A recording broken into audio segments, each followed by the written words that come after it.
My wife's own sister. The words were not shouted. They were not flung like stones. They were dropped into the suffocating silence of the Duke of Blackwood's study, each one a perfectly polished pebble of ice, sinking without a ripple into the depths of Eleanora Ainsworth's soul. He stood by the grand mahogany desk, a silhouette against the rain-lashed windows. Alistair Beaumont, a man composed of shadows and grief, whose face had become a mask of polite indifference since his wife's death. But now a crack had appeared in the mask. What shone through was not rage. It was a cold, crystalline contempt that was infinitely worse. Eleanora froze, her hand hovering over a stack of linens she had been meaning to take to the nursery. The scent of lavender and starch, usually a small comfort, now seemed cloying, a part of the gilded cage she had inhabited for the past year. "Your Grace?" she managed, her voice a thin, fraying thread. "Do not play the innocent, Eleanora," he said, his voice still low, yet it seemed to fill every corner of the vast book-lined room. He turned from the window, and the lamplight caught the hard planes of his face. He looked older than his 35 years, worn down by loss, a magnificent ruin. "I have tolerated your presence in this house out of respect for Isabella. I believed you were here to comfort her children, my children." Each word was a measured strike. "I was a fool," he continued, taking a step toward her. He held up a letter. The paper was fine, creamy vellum, her own stationery. "To think you would use their innocence, use my grief, for such a grasping, tawdry ambition." Her mind refused to work. It was a stalled engine, flooded and useless. The letter. She had not written him any letter, save for the weekly household accounts she dutifully prepared for his steward, Mr. Finch. "I do not understand," she whispered. The floor felt unsteady beneath her feet, a ship's deck in a sudden squall. "You do not understand." A bitter, humorless smile touched his lips. "Then allow me to enlighten you. Mr. Finch, a man whose loyalty is beyond question, brought this to my attention. He was concerned. He has been concerned for some time about your attentions." He did not let her read the letter. He did not need to. He began to quote from it, his voice a venomous parody of a lover's murmur. "My dearest Alistair, though my heart aches for my departed sister, it aches more to see your loneliness. Let me be the balm to your sorrow, the light in your darkness. The children need a mother, and I need you." Nausea, hot and acidic, rose in her throat. The words were a grotesque mockery of her private thoughts, twisted into something ugly and conniving. She did feel his loneliness. She did ache for the 5 motherless children wandering the halls of Blackwood Manor like little ghosts. But she had never, not once, presumed to articulate it, let alone in such a shameless, sycophantic script. "That is not my letter," she said, finding a sliver of voice. "I never wrote that." "Of course you did not," he agreed with a terrifying softness. "No one ever does, when they are caught. Tell me, Eleanora, was it always your plan? To wait in the wings until my Isabella was gone? Did you look at her life, her husband, her children, and think, that should be mine?" The cruelty of it stole her breath. Isabella, her vibrant, laughing older sister, who had captured a duke's heart and been the envy of the ton. Eleanora had only ever felt pride for her, and a profound, hollowing grief since she had been lost to a fever following the birth of her 5th child. Eleanora, the plain, quiet younger sister, had come to Blackwood not as a vulture, but as a crutch to hold the broken pieces of her sister's family together, and this was her reward. How could you? The question was not for him, but for the universe, for a god she was no longer certain existed. "The better question is, how could you?" he countered, his eyes sweeping over her, dismissing her simple grey dress, her plain face, her trembling hands. The look was one of utter revulsion, as if he had found a worm in the heart of an apple. "My steward will see you are paid for your time here. I want you gone by morning. Do not attempt to see the children. I will not have them tainted by this." He turned his back on her then, a final, unpardonable dismissal. He walked to the fireplace, poked at the logs, and stared into the flames as if she had already vanished, as if she were nothing, less than nothing. She stood there for a long moment, the unmended linen still clutched in her hand. The world had narrowed to the sound of her own blood roaring in her ears and the sight of his implacable back. There was nothing to say. No defense could penetrate such certainty. To argue would be to dignify the accusation. To plead would be to admit a weakness she did not feel. All that was left was the cold, hard fact of his judgment. She did not wait for morning. She did not want his money, his tainted charity. She turned without a word and walked from the room, her back as straight as a steel rod. She did not go to her own chambers, a small, sad room overlooking a forgotten courtyard. She went to the nursery. The fire was banked low. The air smelled of milk and sleep and childhood. 5 small beds, 5 small lives her sister had left behind. Thomas, the eldest at 12, already trying to shoulder a man's burdens. The 9-year-old twins, Clara and Alice, curled together like a matched pair of kittens. 7-year-old George, his hair a wild tangle even in sleep. And Lily, the baby Isabella had died for, just past her first birthday, her tiny chest rising and falling in the soft glow of the nightlight. Her heart fractured. This was the true betrayal. Not his words, but the fact that he would sever this, the only connection these children had to their mother's blood, to their mother's love. She had sung them the same lullabies Isabella had sung to her. She had told them stories of their mother as a girl, keeping her memory alive in a house that had tried to bury it in silence. A fierce, protective instinct she did not know she possessed surged through her, but it was followed by a wave of crushing helplessness. She was a penniless spinster. He was a duke. He held all the power. She knelt by Lily's cot, the wood cool beneath her palms. She breathed in the scent of her, a mix of baby powder and pure innocence. A single tear, hot and defiant, escaped and traced a path down her cheek, dropping onto the rough wool of the blanket. No, she would not cry. Not here, not for him. She rose and moved through the room, a silent spectre of a woman who had, minutes before, believed this was her life. She straightened Thomas's blanket. She smoothed Alice's hair. She touched each child, a fleeting, heartbreaking farewell. Then she went to her room. She did not pack her fine mourning dresses or the few pieces of jewelry she owned. They were symbols of a life that had just been violently amputated. She put on her sturdiest walking boots, a plain dark wool traveling cloak, and took the small purse from her drawer. It contained the 20 pounds she had saved over a lifetime, her emergency fund for a future she had always imagined would be lonely, but never this desolate. She left the letter of credit the Duke had given her upon her arrival on the dresser, a silent rebuke. She took nothing that belonged to Blackwood. She took nothing that belonged to the Duke. As she crept down the grand staircase, the portraits of past Beaumonts watched her with painted, aristocratic disdain. The air was thick with the smell of beeswax and old money and hypocrisy. The house was a tomb, and she had been a fool to think she could bring life back into it. The great oak door was barred. With fumbling fingers, she worked the heavy iron latch. It groaned in protest, a sound that seemed to scream through the silent house. She froze, her heart hammering against her ribs, listening. Only the lonely sigh of the wind and the drumming of the rain answered. She slipped out into the night. The cold, wet air was a shock, but a clean one. It washed over her, rinsing away the cloying perfume of the house, the stench of betrayal. She did not look back. To look back would be to see the warm, glowing windows of the nursery, and she knew if she saw them, her resolve would shatter. She pulled her hood low and began to walk. She had no destination, no plan. She had only the rhythmic crunch of her own boots on the gravel drive, a steady beat measuring the distance between the woman she had been and the woman she was becoming. The rain plastered her hair to her face and soaked the hem of her cloak, but she did not feel it. All she felt was a hollow, echoing emptiness where her heart used to be. The village called her the leftover sister. It was a cruel, thoughtless name, whispered behind hands in the local market, a casual summation of her existence. Isabella, the beautiful Ainsworth girl, had married the Duke.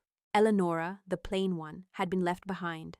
And now she was not even that. She was a ghost, walking away from a life that was never truly hers, with nothing but 20 pounds and the bitter taste of injustice in her mouth. The journey was a blur of rain and mud and bone-deep exhaustion. Eleanora walked until her boots were ruined and her feet were blistered. She spent her precious coins on rides in rattling farm carts, huddled among sacks of potatoes and crates of chickens, her face hidden in the folds of her cloak. She ate stale bread and hard cheese and slept in the cheapest, meanest coaching inns, where the air was thick with the smell of sour ale and unwashed bodies. She was shedding her old skin. The soft hands of a gentlewoman became calloused. The quiet, hesitant demeanor of a poor relation was chipped away by the necessity of haggling for a room, of staring down a leering stable hand, of forcing herself to eat when grief had stolen her appetite. She learned the brutal calculus of survival. A warm meal today meant a cold bed tomorrow. A moment of rest was a moment she was not putting distance between herself and Blackwood. After 2 weeks of relentless travel, moving ever northward, she found herself in a small, wind-battered fishing village on the coast called Port Blossom. The name was a cruel joke. The place smelled of salt and fish guts and damp rot. Greystone cottages huddled together against the relentless North Sea wind, and the faces of the people were as weathered and grim as the landscape. It was perfect. It was the end of the world. No one would ever think to look for a duke's sister-in-law here. Her money was almost gone. She walked into the only inn, the Salty Dog, its sign creaking mournfully in the wind. The proprietor was a large, formidable woman with arms like baked hams and a face that looked as if it had been carved from a block of wood by an angry sailor. "What do you want?" the woman asked, her voice a low rumble. "Work," Eleanor said, the word tasting foreign in her mouth. The woman, Mrs. Gable, laughed, a short, sharp bark. "Look at your hands, girl. You've never worked a day in your life. Be on your way." Eleonora did not move. She met the woman's hard gaze. "I can mend. I can do laundry. I can scrub floors. I am a fast learner, and I am not afraid of hard work." Something in her tone, a thread of desperate sincerity, must have caught the woman's attention. Mrs. Gable looked her up and down, a long, appraising stare. "What's your name?" "Nora," she said, dropping the elegant Elea forever. "Just Nora." "All right, Nora," Mrs. Gable said after a long pause. "The last girl ran off with a fisherman. You can have her room. It's a cot in the attic. You'll work for your board and $1 a week. The work is hard and the days are long. You cry, you complain, you're out. Understood?" "Understood," Eleanor said, a wave of profound relief washing over her. And so began her new life. The cot in the attic was hard, the single blanket thin. The work was brutal. Her day started before dawn, hauling water from the well, her hands cracking and bleeding in the cold. She scrubbed floors until her knees ached, washed mountains of greasy linens in tubs of scalding, lye-heavy water, and mended rough fishermen's nets until her fingers were raw. In the evenings, she would collapse onto her cot, her body screaming with a new kind of exhaustion, a physical pain that, blessedly, overshadowed the ache in her heart. She was too tired to think of Alistair's cold eyes, too tired to picture the children's sleeping faces. She was just Nora, the inn's drudge, and in the anonymity she found a strange, hard-won peace. Months passed, the seasons turned. Summer's long pale light gave way to the gales of autumn. Eleanor's body hardened. The soft pale flesh of a lady was replaced by lean muscle. Her face grew thinner, and the sea winds whipped a permanent, healthy color into her cheeks. She learned to read the tides and the moods of the fishermen. She learned to gut a fish and bake a decent loaf of bread. Mrs. Gable, who had been so hard at first, slowly softened. She saw the girl's quiet diligence, her refusal to complain. She started leaving a warm brick wrapped in cloth at the foot of Eleanor's bed on cold nights. She started calling her Nora in a tone that was less like a command and more like a name. Eleanor never spoke of her past. To the people of Port Blossom, she was a mystery. A girl with speech too refined for a scullery maid, but with a past she clearly wanted to forget. They left her to it. In this harsh place, everyone had secrets. One evening, a traveling merchant, his cart laden with fabrics and trinkets, stopped at the inn. He spread his wares on a table in the common room. Eleanor, her work done for the day, watched from a corner. Her eyes fell on a small wooden bird, crudely carved but painted a cheerful blue. It was exactly the sort of thing George would have loved. An ache, so sharp and sudden it was like a physical blow, struck her. She clutched the rough wood of the doorframe, the faces of the children rising in her mind, clear and agonizingly vivid. Thomas's serious frown, the twins' identical, curious eyes, George's mischievous grin, Lily's fat, dimpled hands reaching for her. She had built a wall around that part of her heart, a fortress of exhaustion and hard labor, but the little blue bird had flown right over it. She fled back to the attic, her breath coming in ragged sobs. She curled up on her cot, the thin blanket pulled tight, and for the first time since leaving Blackwood, she allowed herself to truly weep. She wept for her lost sister, for the children she had been forced to abandon, for the woman she had been, and for the hollowed-out shell she had become. The grief was a physical thing, a great drowning wave that pulled her under. Meanwhile, at Blackwood Manor, the silence had become a disease. In the year since Eleanor's departure, Alistair had expected life to return to its somber, predictable rhythm. He had expected peace. He found only a deeper, more profound emptiness. Mr. Finch had taken over the running of the household with an unnerving efficiency. The clocks all chimed in perfect unison. The silver was polished to a blinding sheen. The staff moved like well-oiled automatons. But the heart of the house had stopped beating. Alistair found himself wandering the halls at night, the oppressive quiet pressing in on him. He would pass the nursery and hear nothing, no soft lullaby, no whispered story. The children were quieter now, more subdued. He had told himself it was for the best, that they were finally learning the decorum expected of a duke's children. But he was beginning to understand that it was not decorum, it was despair. The first crack in his certainty appeared one rainy afternoon. He found his youngest daughter, Lily, now 2 years old, sitting alone in the vast, echoing drawing room. She was holding a small, worn piece of grey wool, a scrap from an old dress. She was stroking it against her cheek, her expression one of utter misery. "Lily?" he said, his voice sounding rusty from disuse. "What is it, little one?" She looked up at him with her mother's wide blue eyes that were now swimming with tears. "Aunt Elle," she whispered, her voice a tiny heartbreaking plea. "Want Aunt Elle." The name was a punch to the gut. He had forbidden it to be spoken in the house. He had tried to erase Eleonora as thoroughly as if she had never existed. But here she was, a ghost summoned by a toddler's grief, her memory held fast in a scrap of old wool. He knelt before his daughter, a gesture that felt awkward and unfamiliar. "Aunt Eleonora is gone, Lily." "Gone?" she repeated, her small brow furrowed. "Come back?" "No," he said, more harshly than he intended. "She is not coming back."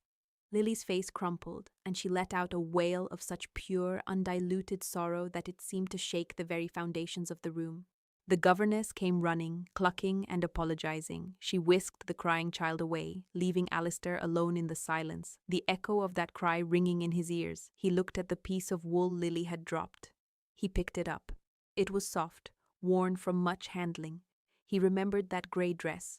It was the one Eleonora had been wearing the day he had thrown her out. A seed of doubt, small and cold, began to sprout in the barren ground of his soul. He started to watch. He started to listen. He saw his eldest son, Thomas, poring over books in the library, his shoulders slumped with a burden too heavy for a 13-year-old. He overheard the twins, Clara and Alice, whispering in the garden, their games now joyless and secretive. He saw George get into a fight with a stable boy and, when questioned, refuse to speak, his face a mask of sullen anger. They were not grieving their mother anymore. They were grieving Eleonora. His investigation began not with a bang, but with a whisper. He cornered a young housemaid, new to the staff since Eleonora's time, in a hallway. "You," he said, and the girl jumped, terrified. "Tell me about the children's former governess, Miss Ainsworth." "I never knew her, Your Grace," the girl stammered. "Then tell me what the other staff say of her." The girl twisted her apron in her hands. They say she was kind, Your Grace, that she was the only one who could make Master George laugh, that she taught the twins to press flowers. They say the house has been sad since she left." It was not the answer he expected. He had expected whispers of her ambition, of her conniving nature. Instead, he heard of kindness. His next conversation was with the head groom in the stables, a man who had served his father. "Barnes," he said, trying for a casual tone. "You remember Miss Ainsworth?" Barnes nodded slowly, his eyes on the horse he was brushing. "Aye, Your Grace. A proper lady she was. Quiet. Loved the horses. Used to bring the little ones down here. Taught young Master George how to hold the reins proper. Had a gentle way with them. With all creatures, seemed to me. Gentle. Kind." The words were stones thrown into the still, murky pond of his convictions. The final piece came from Thomas. Alistair found his son, late one night, asleep at the desk in the library, his head on an open book. A drawing was clutched in his hand. Alistair gently pried it from his fingers. It was a childish sketch, but unmistakable. A tall, smiling woman with 5 small figures clustered around her skirts. Above it, in a child's careful script, was written, "Aunt Elle and us." He looked at his son's sleeping face, the tension still visible in his brow. He looked at the drawing. He thought of the letter Mr. Finch had shown him, the words so full of cloying, false sentiment, and he thought of Eleonora's face in that last moment, the shock, the hurt. But beneath it, a flash of something he had mistaken for guilt, but now recognized as pride. A wounded, defiant pride. He went to his study, the one where he had passed his sentence. He unlocked a drawer in his desk and took out the letter Finch had given him. He had kept it, a reminder of the betrayal. Now he looked at it with new eyes. The handwriting was elegant, a perfect copperplate. It was also, he now realized, not hers. Eleanor's handwriting, he remembered from the household accounts, was far more practical, less ornate. A small, almost imperceptible detail, but now it screamed at him. He had been a fool, a blind, arrogant, grieving fool. He had not just been wrong, he had been manipulated. The next morning he sent a discreet message to a firm of investigators in London. He wanted two things: a thorough, clandestine investigation into the life, finances, and associations of his steward, Mr. Jasper Finch, and he wanted them to find Eleanora Ainsworth. He gave them her description, the approximate date of her departure, and the sum of money she had with her.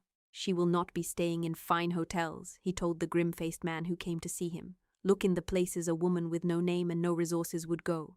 Find her, and tell me where she is. But do not, under any circumstances, let her know you are looking." The search took months. Reports trickled in. A woman matching her description seen in a cart heading north. A rumor of a quiet, well-spoken woman taking work as a seamstress in York, but it proved a false lead. Alistair waited, the silence of his house growing heavier with each passing day. He felt like a man who had woken up from a long fever to find his house in ruins around him, and he himself had been the one holding the hammer. His anger at Finch was a cold, slow-burning fire, but his shame, his self-loathing, was a raging inferno. He had done this. He had taken a woman who had come to him in his darkest hour, a woman who had cared for his children when he could not, and he had destroyed her. He had cast her out into the wilderness based on the word of a man he was beginning to suspect was a viper. Then, one bleak November morning, the message came. The investigator had found her. She was working as a maid in a wretched fishing village on the Northumbrian coast, Port Blossom. Alistair read the report, his hands shaking. It detailed her life, the attic room, the back-breaking labor, the name she had taken, Nora. It was a litany of hardship and humiliation, hardship he had inflicted. He did not hesitate. He ordered his traveling coach prepared. He went to the nursery where the children were listlessly playing a board game under the eye of their dour governess. "Pack your things," he said, his voice ringing with a purpose that made them all look up in surprise. "All of you. We are going on a journey." "Where are we going, Father?" Thomas asked, his eyes wide. "We are going to find your Aunt Elle," Alistair said, and for the first time in over a year he saw a flicker of genuine light, of hope, in his children's eyes. The journey was a torment. Every mile that passed was a testament to how far he had cast her out. The manicured parks of his estate gave way to rough farmland, then to bleak, windswept moors. The coach rattled and swayed, a gilded cage carrying him toward his judgment. He had the investigator's report, the early findings on Finch, embezzlement, debts, a long-festering resentment hidden behind a mask of perfect loyalty. The motive was becoming clear. Finch had wanted control. Eleanora, with her quiet competence and her growing bond with the children, had been a threat. The forged letter was a masterstroke of cruelty, a weapon perfectly designed to strike Alistair in his most vulnerable place, his grief for Isabella. But knowing the truth was not enough. The words of apology he rehearsed in his mind felt like ashes in his mouth, hollow, inadequate. What could he possibly say to a woman whose life he had so casually shattered? They arrived in Port Blossom as a storm was brewing. A low, grey sky pressed down on the huddled village, and the wind howled like a banshee. The Salty Dog Inn looked even more grim and dilapidated than the report had suggested. Alistair left the children in the coach with a nervous footman. He stepped out, the wind immediately snatching at his greatcoat. The smell of salt and fish was overwhelming. He felt 1,000 miles and a million years from the perfumed corridors of his London townhouse. He pushed open the door to the inn. The common room was dark, smoky, and filled with the low murmur of fishermen. A large woman behind the bar looked up, her eyes widening at the sight of his immaculate, expensive clothes. "Can I help you?" she asked, her tone wary. "I am looking for a woman," Alistair said, his voice tight. "She works here. Her name is Nora. Mrs." Gable's eyes narrowed. "Who's asking?" Before he could answer, a side door opened and a figure emerged, carrying a heavy wooden bucket. She wore a coarse, faded brown dress and a stained apron. Her hair was pulled back in a severe practical bun, but loose strands whipped around her face. She was thinner, harder, but instantly, achingly recognizable. It was Eleanora. She looked up and her eyes met his across the dim, smoky room. For a moment, The world stopped. The murmur of the fishermen, the howl of the wind, the crackle of the fire, it all faded away. There was only the stunned, absolute silence between them. Her face, which had been set in lines of weary competence, went blank with shock. The color drained from her cheeks, leaving her looking pale and fragile, despite the new strength in her frame. The bucket slipped from her grasp, landing on the stone floor with a deafening clatter. Water sloshed over her worn boots. She stared at him as if he were an apparition, a ghost from a life she had buried a long time ago. You, she breathed, the word a bare whisper of sound, laden with a year of pain and anger. Alistair's carefully rehearsed speeches evaporated. All he could see was the raw shock in her eyes, the way her hands, chapped and red from work, clenched into fists at her sides. He took a step forward. Eleonora. Her name on his lips seemed to break the spell. A shutter came down over her face, the shock replaced by a cold, guarded fury. "It is Miss Ainsworth to you," she said, her voice low and cutting. "Or have you forgotten all semblance of propriety, your grace?" The formal title was a slap. He deserved it. He deserved so much more. "No," he said, his voice hoarse.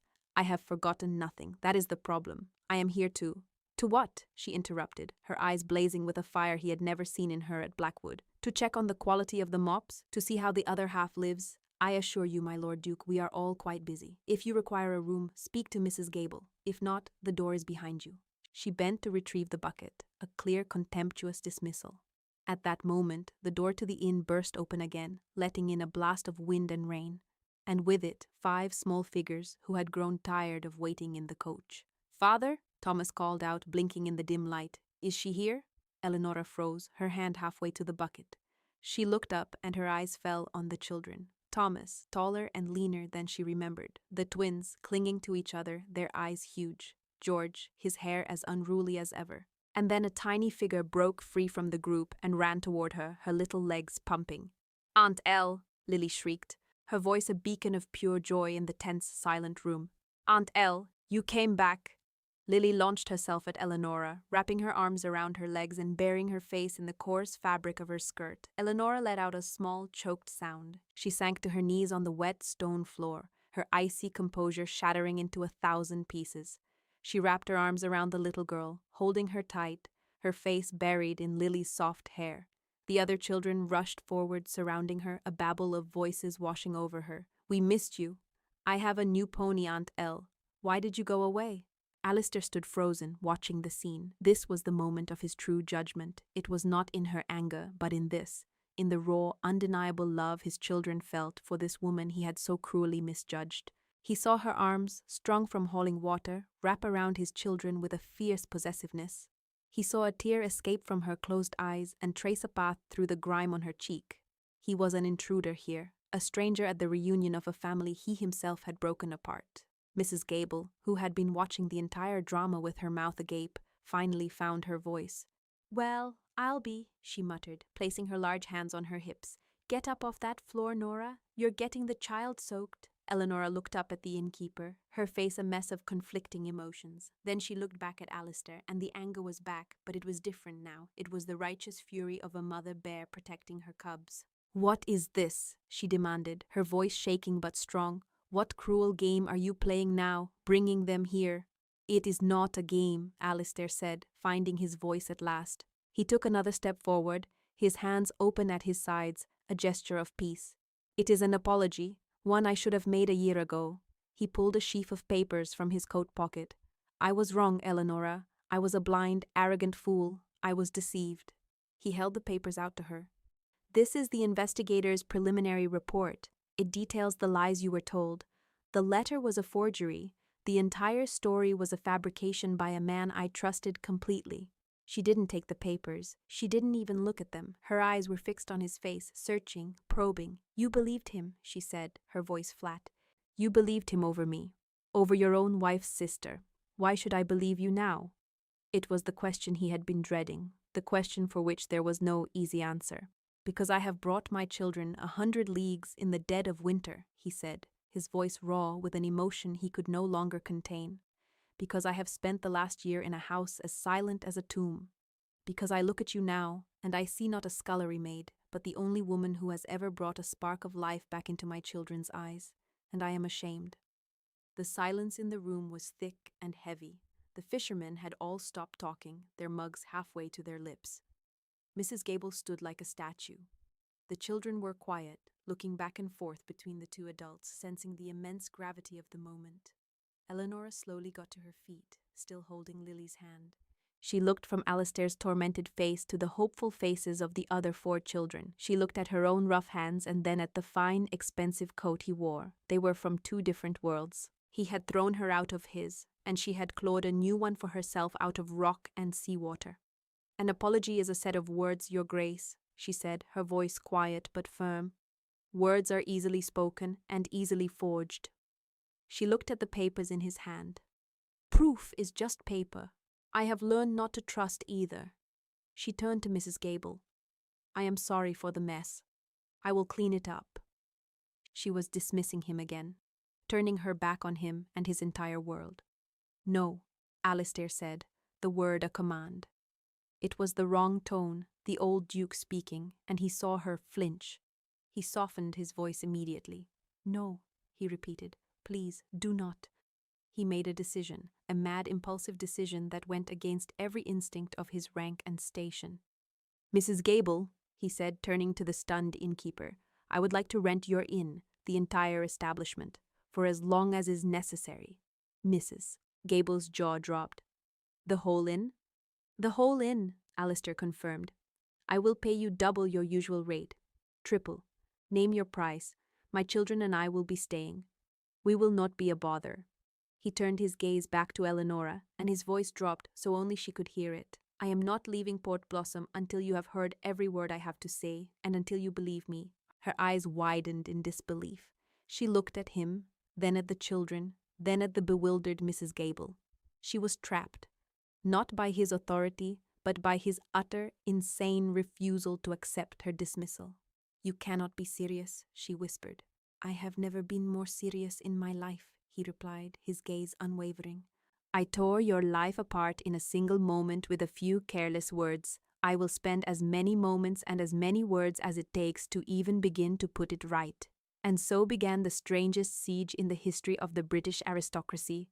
The Duke of Blackwood, one of the wealthiest and most powerful men in England, took up residence in a shabby fisherman's inn, his 5 children in tow. The first few days were a war of attrition fought with silence and formal titles. Eleonora went about her duties, scrubbing and mending, her face a mask of cold professionalism. She refused to speak to him unless it was about a household matter, and she addressed him only as Your Grace. She was Nora, the servant. He was the Duke, the guest.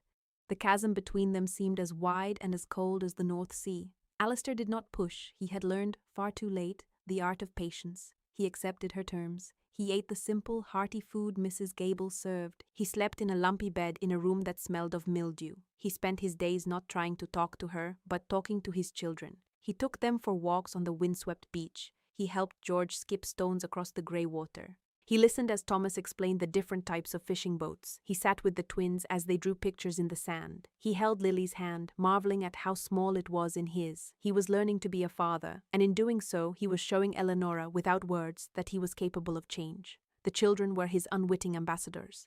They would spend their days with their father, then flock to Eleonora in the evenings, chattering about their adventures, pulling her into their games, demanding stories. They were a bridge connecting 2 hostile shores. One evening, Alistair found her sitting alone by the fire in the common room, darning one of George's socks. The children were in bed. The inn was quiet. He sat in a chair opposite her, maintaining a respectful distance. "He tore it climbing the rocks near the cove," Alistair said quietly. She didn't look up. "He was always reckless." "He listens to you," Alistair said. "When you told him to be careful, he actually paid attention. He does not listen to me." "Perhaps that is because you have only just started speaking to him," she replied, her needle moving in steady, precise stitches. The remark was sharp, but it was a dialogue. It was a start.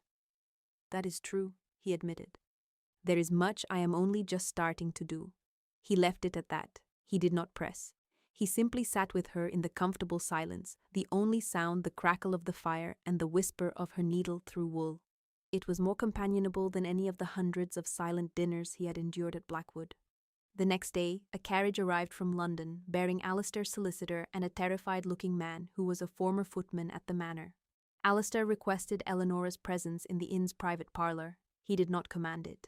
She entered the room, her arms crossed, her expression wary. Miss Ainsworth, the solicitor, a dry bird-like man named Mr. Davies, began. His Grace has asked me to take your statement regarding the events of October the 10th of last year. My statement has no bearing, she said stiffly. His Grace made his judgment. A judgment I deeply regret, Alistair interjected. He gestured to the trembling footman. Eleanora, this is William. He was dismissed by Mr. Finch 2 months before you left. Please, William, tell Miss Ainsworth what you told me. The young man swallowed hard. It was Finch, miss, he said, his voice barely a whisper. He was the one. He hated that the Duke was happy with the late Duchess, and he hated that you were making the children happy again. He said you were supplanting her memory. He had a forger in the village copy your hand from the household ledgers. He paid him a fortune. I overheard them. When I told Finch I would go to the Duke, he had me thrown out without a reference, accused of stealing silver. Eleanora stared at the footman, her face pale. The solicitor then laid out the financial records his firm had uncovered. The systematic embezzlement, the funds diverted to pay gambling debts. The web of deceit was intricate and breathtaking in its malevolence. Finch had not just wanted control, he had been plundering the estate for years, and Eleanora's arrival had threatened to bring a new, discerning eye to the household accounts. Her removal had been a matter of financial self-preservation for him. Eleanora sank into a chair, the evidence finally overwhelming her defenses. It was one thing to hear Alistair's apology. It was another to see the sordid, grubby reality of the conspiracy laid bare. She had not been cast out for ambition. She had been a pawn in a steward's desperate, greedy game. I have sent for the magistrates, Alistair said, his voice hard. Finch will be arrested when I return to Blackwood. He will face justice, and William here will have his old position back with a bonus for his courage. He looked at Eleanora. Your name will be cleared, publicly. I will see to it. I will write to every person who ever whispered about you. I will make them print a retraction. I do not care about my name, she said, her voice quiet. She looked at her hands, the hands that had scrubbed floors and gutted fish. That woman is gone. No, he said, kneeling before her, taking her rough hands in his. She tried to pull away, but he held on gently. She is not gone. She is stronger. She is more formidable. And she is more magnificent than I ever gave myself the chance to see. His touch was warm. It sent a jolt through her that had nothing to do with anger and everything to do with a long-dormant, terrifying feeling. She pulled her hands away. I need some air, she said, and fled the room. He found her on the cliffs, overlooking the sea. The wind was whipping her skirts around her and tearing strands of hair from her bun. She looked like a wild sea goddess, at one with the storm-tossed landscape. I am sorry, he said, coming to stand beside her. I did not mean to overwhelm you. She didn't look at him. She stared out at the churning gray waves. All that time, she murmured, I thought you hated me. I thought you found me repulsive. I was a man drowning in grief, he said, his own voice thick with memory. And Finch handed me a stone to throw. I threw it at the nearest person, the person who was trying to pull me to shore. It was monstrous. It was unforgivable. Yes, she agreed, finally turning to look at him, her eyes clear and searching. It was. He had no answer to that. He could only stand there and accept her verdict. But the children, she continued, her voice softening, they cannot live in an inn forever, and they cannot live without a father or a mother. Hope, fierce and sharp, pierced through him. Eleanora, I will come back to Blackwood, she said, cutting him off. But not as your sister-in-law, not as the poor relation, and not as a governess. Then as what? He asked, his heart hammering. As my own woman, she said, lifting her chin. I will oversee the children's welfare, and I will have complete authority over the household staff and budget. Finch's replacement will answer to me. The house needs life and light, not just polish.